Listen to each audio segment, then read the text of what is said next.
Amen. Amen. Okay, thanks, Baz. Over to you. Good morning, Grace. Today's reading is from 2 Corinthians chapter 4, verse 7. But we have this treasure in jars of clay to show that this all-surpassing power is from God and not from us. We are hard-pressed on every side, but not crushed, perplexed, but not in despair, persecuted, but not abandoned, struck down, but not destroyed. We always carry around in our body the death of Jesus, so that the life of Jesus may also be revealed in our body. For we who are alive are always being given over to death for Jesus' sake, so that his life may be revealed in our mortal body. So then, death is at work in us, but life is at work in you. It is written, I believe, therefore I have spoken. With that same spirit of faith we also believe and therefore speak, because we know that the one who raised the Lord Jesus from the dead will also raise us with Jesus and present us with you in his presence. All this is for your benefit, so that the grace that is reaching more and more people may cause thanksgiving to overflow to the glory of God.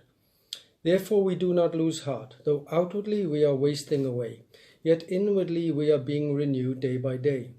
For our light and momentary troubles are achieving for us an eternal glory that far outweighs them all. So we fix our eyes not on what is seen, but on what is unseen. For what is seen is temporary, but what is unseen is eternal.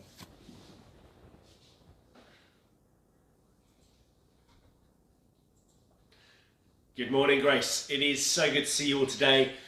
Welcome to our service, and welcome especially this morning. If you're joining us and ordinarily you wouldn't sit with us in our building in Porthcawl, welcome. It's so good to have you with us. I hope in some kind of strange digital way you feel at home with us and you feel welcomed and you feel that you're where you should be. It's good to have you with us. Last week, our message centered on this. You are God's plan A for this world. The church is God's plan A for a lost and broken world. And we're not strong, we're not mighty, but God calls us anyway. And he calls us precisely because we're weak. So many people responded to that afterwards saying, I don't feel like that. I don't think I am. I don't feel like God's plan A. I'm sure there's someone better than me. I'm sure he'd go with a different person, not me. And yet the reality is this. He didn't choose you by accident. He didn't. He knew the struggles that you would walk through. He knew your health would be a struggle. And he still says, you are my plan A. He knew you were going to make those bad financial calls or relationship choices, and yet he still chose you. He knew the difficulties you would be facing today and tomorrow, and yet he still chose you. The church is still God's plan to bring hope and life to this world. Your weakness is part of the plan. You being weak and unready and untested and unqualified is part of God's plan to change the world. I don't know what your favourite all-time classic TV show was. Maybe comment below if you've got one that's that bubbles up. For me, I think it's probably got to be the A-Team. As a kid, just one of the things that was so great, week after week after week, apart from the amazing things that obviously no one ever got hit by a bullet, despite hundreds of them being sent flying all over the place. One of the greatest things was that week after week, some utterly hopeless cause, with no money, with sheer desperation and nothing else to bring, would come. And they'd have a friend trapped in some really unlikely scenario, somewhere on the other side of the world. And they'd come to the A-Team and ask for help. And the A-Team, week after week, would do it. And against the odds, these few guys in their little black van would trample the mighty foe again and again and again. And I just kind of feel there's a glimpse of how God works in that he uses small and weak people. He uses them in powerful ways. And here's why your weakness is good news this morning. God does it so that people looking on can say, Only God could do this. There might be things in your life right now that you're saying, they make me weak, I wish they weren't there, and yet those might be precisely the things that mean people look on your life when you're joyful in the midst of sorrow, and they look on your life when you're strong in the midst of temptation, and they look on your life when you persevere when others would give up, and they say, only God could do this. Well, this morning we just heard this incredible passage of the Bible read, and there's kind of a transition from Paul saying last week, you are weak, and that's the plan, to something slightly different. Now, he wants us to see this week, in this section of chapter 4, that though we are weak, there is a mighty, glorious power residing within us. He says this, we have this treasure in jars of clay. Some of it's pretty obvious, isn't it? Our lives are the jars of clay. Our humanity, our bodies are the jars of clay. We're fragile. We're easily broken. We are seemingly ordinary. Life can go up and down so quickly. And it all just reminds us our lives are fragile, just like a clay pot. We're not cast iron jars. We're not stainless steel bars. We are clay jars. That's you and I. Sometimes we feel it more than at other times. When you're young, you kind of grow up thinking, I'm not clay, nothing will ever overcome me. And you quickly discover that's not true. And yet Paul says, in this clay jar of my life, of my body, of my humanity, there is treasure. You are clay. And yes, you may be weak, but you are also treasure. What he means is this, and it's kind of everything he said in the last chapter, chapter 3. Everything he's been saying up until now is this, that God in mercy and grace has shone the most extraordinary light of hope into the dark depths of our lives. So that, and here's the outcome we saw last week, so that wherever we go, we carry the knowledge of the glory of Jesus. What does that mean? Because this is the treasure that in you, that you carry the knowledge of the glory of Jesus. What does it actually mean? Knowledge it's kind of an off-putting word, isn't it? It sounds a little bit dry. And what Paul means is more than you are an encyclopedia about Jesus. So you sometimes meet people who know everything about the Bible, know every fact you could ever possibly know. That's not what Paul's got in mind. When he talks about the knowledge of the glory of God in the face of Jesus Christ, he means more than encyclopedic knowledge. He means this. Wherever you are, the reality of knowing Jesus, of his presence and his love and his power are in you. It means however weak you feel, you're walking with the King.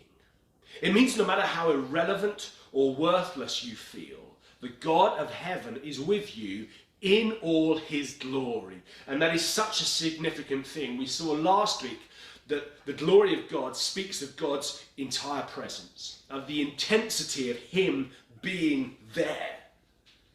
And so this is what Paul has in mind. We are fragile and we may be weak, but something of the wholeness of God is with us and in us more. There's even more going on here. He's not only with us and in us, he's changing us to be like him. See, the preciousness that lies within you isn't just God. It's that he is making you precious as he makes you to look like his son. Now, normally suffering, when you go through tough times, it does something to you, doesn't it? It changes you a little bit. Sometimes it makes you bitter or angry. We all will have come across people, or maybe even you yourself, that you can see it in you, where having been through a long period of difficulties, you've just come out of it hardened and bitter. And it's almost like the scars are still there and the difficulties of life have wounded you, and you just carry around with you a bitterness that rubs off on anyone who comes into contact with you. For others, walking through a hard road, it turns them into a different person. It makes them, yes, harder and tougher. It makes them more determined and wary. But what if something else was changing us, right in the midst of the chaos and the difficulty and the uncertainty of life? Well, here's the news today. It can, if your eyes are in the right place. Where instead of getting bitter, we get gracious. Instead of growing angry, we well up in forgiveness. Why? Well, Paul's reasoning is this: we have this treasure. And here's the point. Why is it that when we go through difficulties, we get angry? Why is it that when we go through hard times, we grow bitter? We get hard and calloused and possibly uncaring? Why is it that all those negative things go on in us when we go through difficult times? Well, there are a heap of reasons. Maybe because you don't feel you deserve it. Maybe because your pride gets stung when someone else says something against you. Or maybe it's because the things that matter most to us are being attacked. And it's almost like the very foundation of our lives are being shaken. Your health, your name, your family. What it means for you to be you is under attack. Paul has this to say to weak people who are struggling to see that they are God's plan A. He says this: no. You may be made of clay, but there is a resilience that lies within you by the presence of the glory of God and the power of knowing Him. There is a resilience. And the thing that really matters most in your life isn't your health, and it isn't your bank account, and it isn't your well-being. The thing that matters most in your life cannot be destroyed. And God has given you a glimpse of it in the glory of God that resides in you, in Jesus in you. And it cannot be taken from you. When we talk about the glory of God, we're not talking about theory. Someone once said to me a long time ago when I was a brand new Christian, talking about people who'd maybe been a Christian for a long time or been in the church for a long time, and he said this: they've lost the glory of God. And what he meant was that to them their Christianity has become theory, that they no longer encounter the intense and overwhelming glory of God with eyes of faith. They're no longer looking to Jesus and being amazed and standing in awe of His mercy and His grace. Paul is telling us that in the midst of the weakness of this life, we can have an encounter with the glory and the grace of Jesus Christ that utterly transforms our outlook. Because the glimpse of glory we get in the face of Jesus Christ is our destination, and it will never be taken away from us. Isn't that good? That on this road and on this journey towards glory, it's like every day God is drawing us in and saying, hey, let me give you just a glimpse of where you're going. Because if you really see where you're going today, it's going to change the way you travel. I don't know if you've ever noticed, I'm sure you have, we all do, the way that you travel differently depending on what your destination is. Have you ever noticed that? So the journey, I feel a little bit cruel talking about this, because let's face it, none of us are going on holiday anytime soon. But I don't know if you've ever noticed that the journey to a holiday is always very different to the journey back from a holiday. True? So when you go somewhere, you go on a long journey, you're stuck in a car, all tightly compressed in with a whole load of kit and bags and all sorts just squashing you in. Or you're on a plane, crammed in with a few hundred other people on a 17-hour flight or whatever it is. Your journey out is different to your journey in. Your journey out may be a little bit stressful and a little bit tense, but excited and full of joy, and conversation babbles about where you're going, and you can almost taste the sea air and the warmth on your face. The journey back is kind of a little bit depressing, isn't it? A little bit quieter, a little bit back to normality. Your journey is altered by your destination. I saw this really vividly illustrated a couple of years ago. I was over in the States, as many of you will know, for a sabbatical, and I somehow ended up on a budget airline flying from Orlando to Nashville, and I hadn't realised until I got on the plane, but it seemed to be a plane which was full of Gator fans. And the Gators are an American football team in Orlando. They were flying up to Nashville, and I'm there, the only guy who hasn't got a clue what's going on this plane, and they're all there, properly kind of bedecked in their finery, caps and coats and all the rest of it, all bright colours, all with kind of mascots and singing and cheering, and the plane is just like a carnival. Everyone's cheering and happy and joyful because of the game that they're going to. Even the pilot joins in, and there are like Gators jokes going on across the tannoy system, and it's just a journey full of the destination, full of the game, full of where we're going to. Even the chants and the songs, they're all just resounding all around you. For you and I, our destination should affect the journey 10 times more. Because our destination is not just a future hope, it is also a present reality. That's what Paul wants us to see. Yes, glory awaits in the future, but that glory is a reality today. The presence of God in all of its splendor and majesty and weightiness is not just something far off. It is something we encounter today that propels us to go, and it should change the way we travel down this road. It should give us joy in sorrow and hope in difficulty. Paul's point is this: your weakness is the point.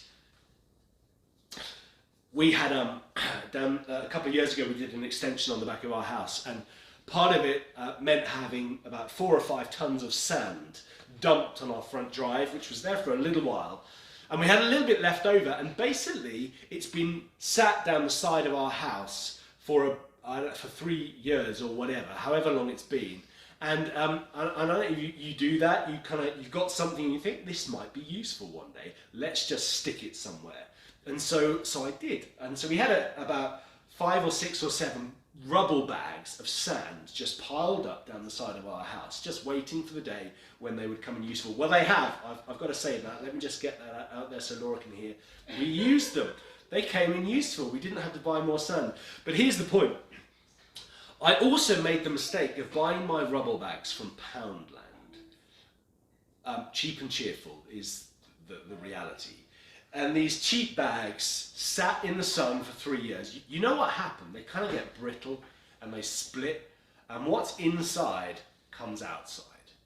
I asked my dear son if he'd give me a hand to move them the other day, and what happens is you go to lift them up and you end up with bags in your hand and sand everywhere. I mean, the side of our house was for a time looking like the beach. And here's you're thinking, why are you telling us this story? Here's the point.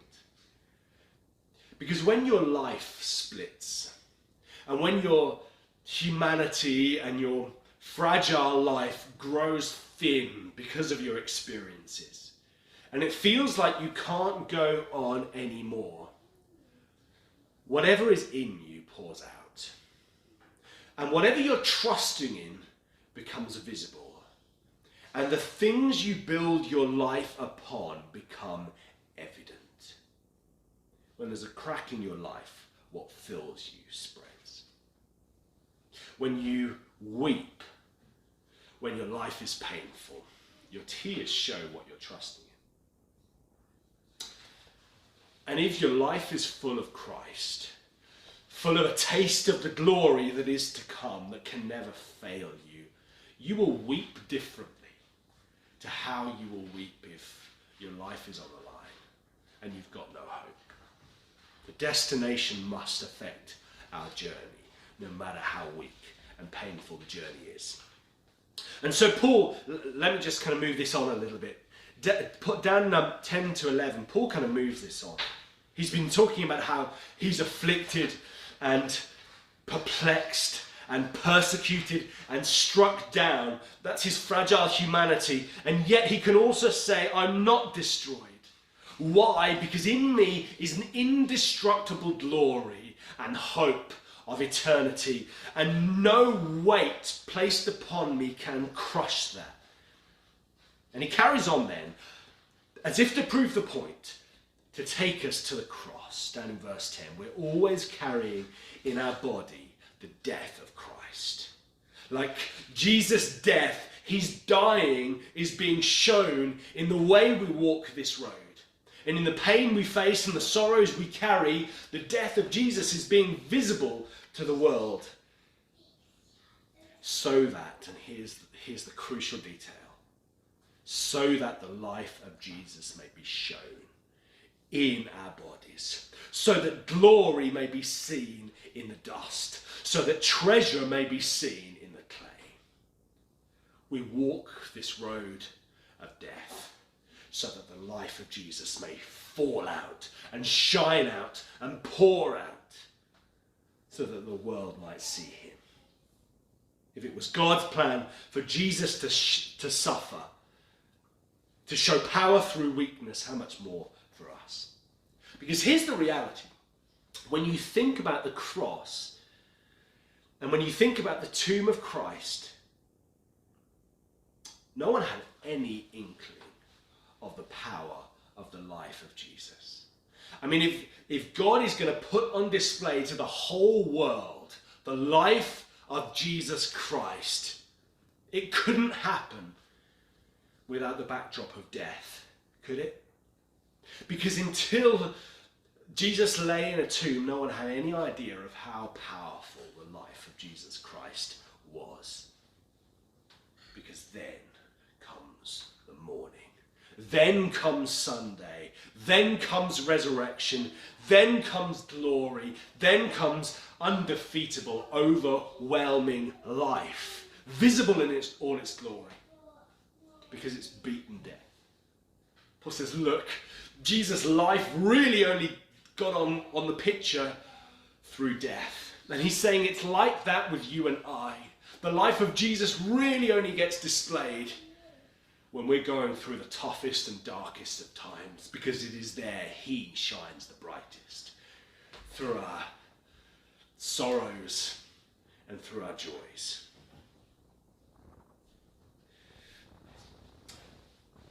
And so then, I want to kind of get to the end point of this. Paul kind of comes through all of this. We're weak, but glory is in us. And he comes to the point in verse 16 where he just concludes this whole section by saying, pleading, don't give up. We don't lose heart. Even if it feels like your body is wasting away, don't give up. Even if it feels like your life is fading, don't give up. Because your inner being is being renewed every single day, Paul says. You might feel like clay, but you're a treasured work of God. And he is doing something in you that will rise to eternity. I don't know if you've ever seen the movie Cool Runnings. It's a bit of a favourite. We watched it as a family the other day. Just hilarious. Brilliant film. It centres on the story of the Jamaican bobsleigh team back in the 1980s, I think it was. And epic. But there's this little phrase that comes out in it where the potential bobsleigh coach is just trying to put off the team, because let's face it, why would Jamaica have a bobsleigh team? And the guy says this, the coach says this, do the words give up mean anything to you, kid? And he replies, not a thing. Not a thing. And it's like Paul is saying this to the people of God. Don't give up. In fact, don't give up is our motto, because giving up shouldn't even be in our vocabulary. Why? Because there is a work of glory and grace going on in our souls which can never fail. And God calls us into a work in this world that can never fail. And so Paul's there saying, don't give up. How could you? Because God will never give up on you. And then he brings it to this stunning conclusion.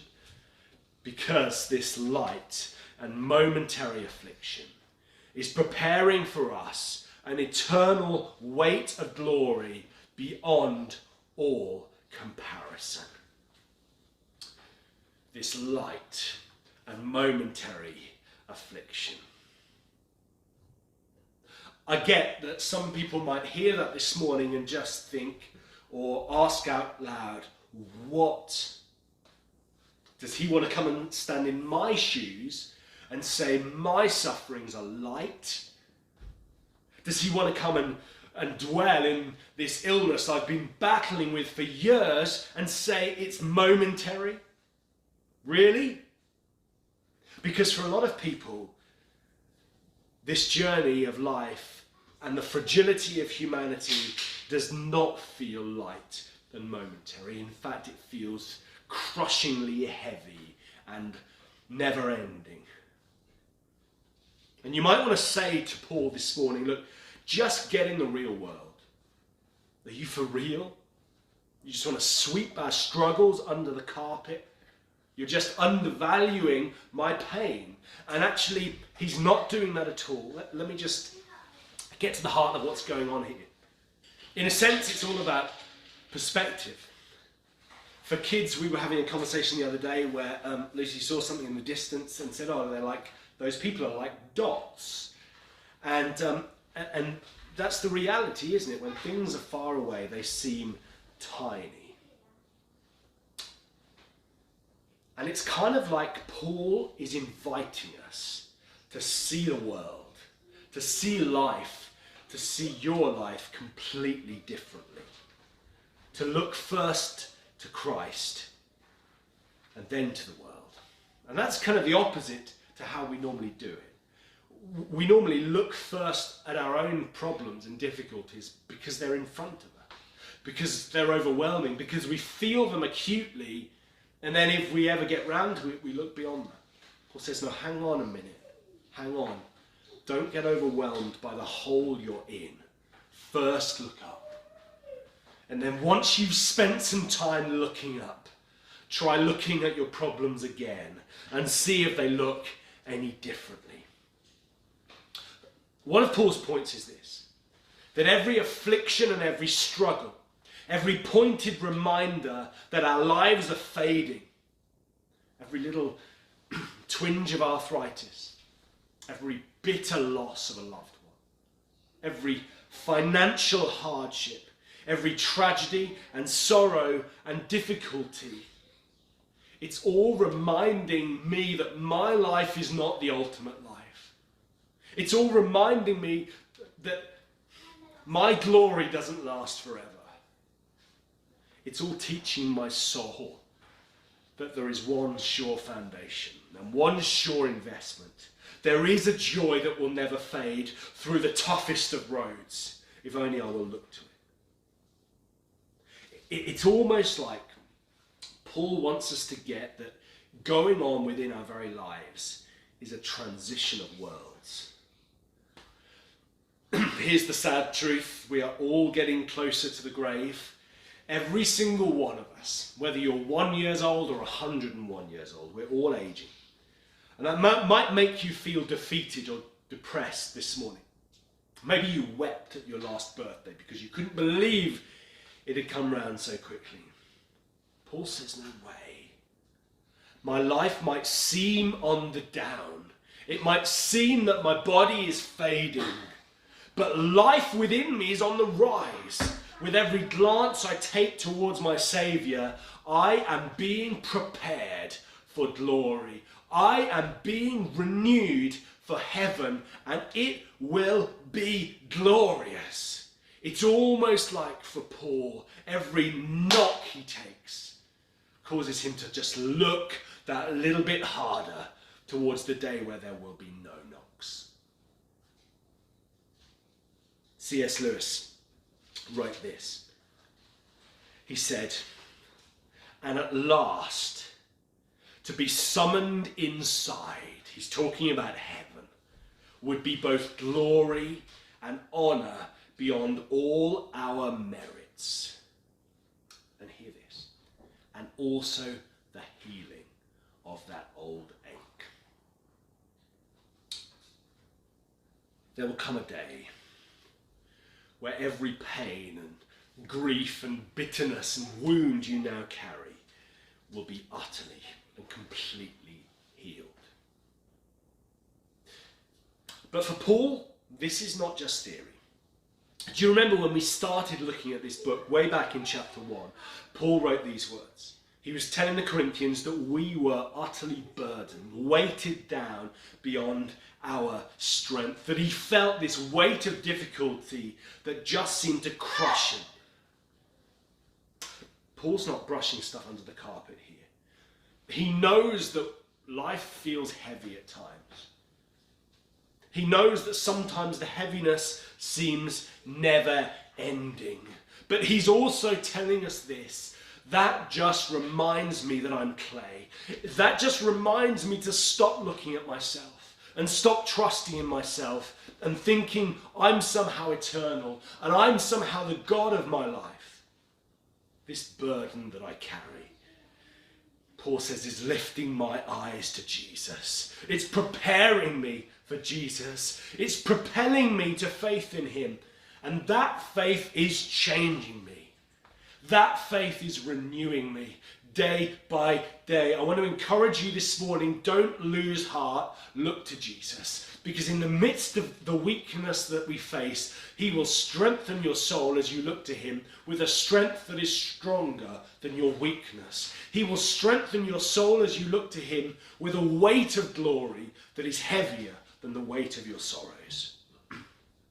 Every day, as you look to him, he will enlarge your heart to know the glory of God in this life, getting a bigger and bigger sense of his glory and magnificence if you will take time to look, to dwell, to spend time in his presence.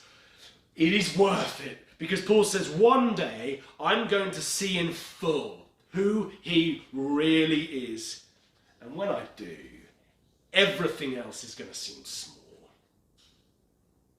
Not because it's insignificant, not because it's nothing and it's worthless, but because the weight of the presence of God that satisfies and fills my soul will make everything else seem small. Paul learned that whatever sorrow he knew, it would be more than matched by the healing and magnificent glory that he would know in the presence of God. He learned that however rough the road and however heavy the burden, God would give him strength today and glory would come because of him. Paul knew that within him, within this clay, was a work of eternity. New life was happening and had happened inside him. God had made him and was making him a new and glorious creation. And one day he would see with his own eyes the glory of God's perfect new creation. I want to bring this to a close this morning. But maybe this morning you're feeling like you're faltering or shrinking back. Maybe you're feeling weakened today. I want to encourage you, don't look to what you see. Don't let your first glance each day be at your sorrows and your anxieties and your difficulties and your failures. First, look up. And then when you see the incomparable glory of the God who is calling you into his glory, then take another look at your pain and your sorrow and your grief. It might not seem like nothing, but it will seem smaller.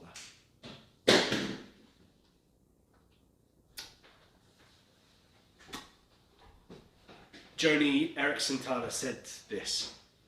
She said, "So fix your eyes not on what is seen, but on what is unseen. Since what is seen is only temporary, but what is unseen is eternal. Those are Paul's words. And she carried on with this. My response to my wheelchair is gaining me an eternal reward that far outweighs the inconvenience of my paralysis. She said this. And that's true for you too in your trial. Oh, to be able to look at our sorrows and say, they are preparing within me an eternal weight of glory. To be able to look today at your trials and the things that weigh you down and say, no, they are preparing me by causing my eyes of faith to rise. They are preparing me to carry a weight of glory, a weight of the presence of God, a weight of healing and joy that is incomparable. To be able to do that changes the journey we are on. I heard that this week McDonald's opened in Wales. What a watershed moment for us as a nation. And many people, some in this church even, I'm led to believe, queued. And some queued for hours and hours and hours just to get their hands on a quarter pounder and a milkshake. Was it worth it? I don't know, you'd have to ask them. But the story of Joni and the story of Paul and the story of so many Christians through the years who have trusted in Jesus, who have glimpsed his glory, their story has been, it is worth it to let go of the glories of this world and hold on to the glory that we don't yet see in full. That's where Paul finishes. We look not to the things that are seen, but the things that are unseen. That's the glory of heaven. But it's also the glory of God with us now in this clay jar. We get heaven in the face of Jesus Christ today, if you will look. Maybe you're listening this morning and you're thinking, I didn't know this was Christianity. I didn't know this. I thought it was just going to church or going to a building. Not at all. Christianity comes down to this.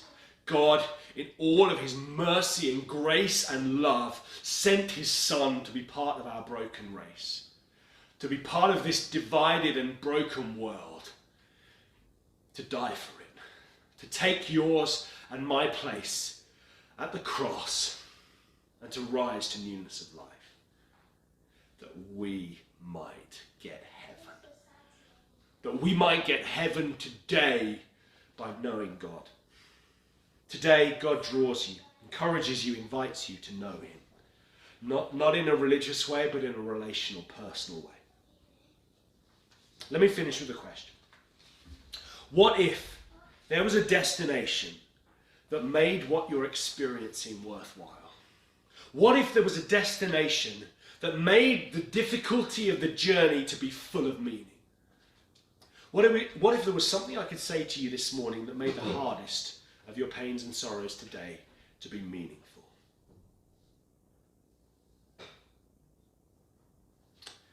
The destination to which we are heading is real. And every sorrow that you face is preparing your faith and your heart and your soul to see it. But the destination is not a place. It isn't. It's a person. The glory of God is not something, it is a person. And we get to approach today